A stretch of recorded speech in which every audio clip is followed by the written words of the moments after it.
আপনারা দেখছেন আরকে নিউজ বাংলা। উত্তরবঙ্গের খেলার মাঠগুলো পরিদর্শনে বেরিয়েছেন বিসিবি পরিচালক ও বয়সভিত্তিক দলের চেয়ারম্যান আসিফ আকবর। নীলফামারীর বড় মাঠে মিনি স্টেডিয়ামে বয়সভিত্তিক ক্রিকেটারদের সাথে মতবিনিময় করেন এই পরিচালক। এ সময় খুদে ক্রিকেটার ও ক্রিকেট সংশ্লিষ্ট ব্যক্তিদের কাছ থেকে বিভিন্ন দাবি দেওয়ার কথা শোনেন তিনি। চাহিদা অনুযায়ী যত দ্রুত সম্ভব সব ধরনের লজিস্টিক সাপোর্ট দেওয়ার অঙ্গীকার করেন বিসিবি পরিচালক। আমরা চাই স্টেডিয়ামে ক্রিকেটটা হোক। আমাদের ক্রিকেটের যে অবস্থা ছিল গত 15 বছরে খুব খারাপ অবস্থা ছিল। আমরা চাই যেন আমাদের একটা নির্দিষ্ট কোনো মাঠ দেওয়া হয় বা স্টেডিয়াম দেওয়া হয় যেখানে আমরা প্র্যাকটিস করতে পারি, গেম খেলতে পারি। আমাদের আরো বেশি ফেসিলিটিস দরকার। ওভারঅল এখন আমাদের যা দরকার সেটা হচ্ছে আমাদের একটা টার্ফ দরকার, আমাদের ম্যাচ দরকার, প্রচুর পরিমাণ ম্যাচ খেলতে হবে।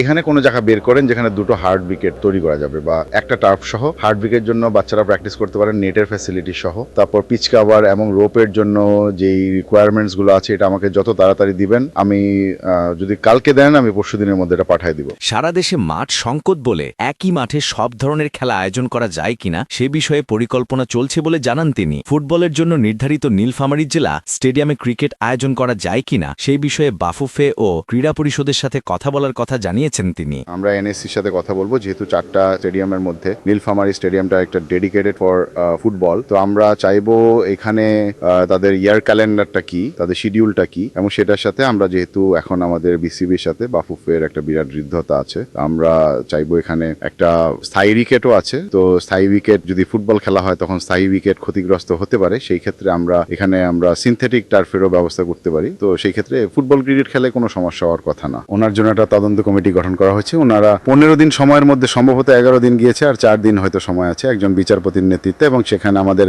নতুন রিক্রুট যে ডিরেক্টর রুহাবুল্লাহ তিনিও আছেন। আশা করছি 15 দিন যাক, তারপর আপনারা রেজাল্ট পেয়ে যাবেন।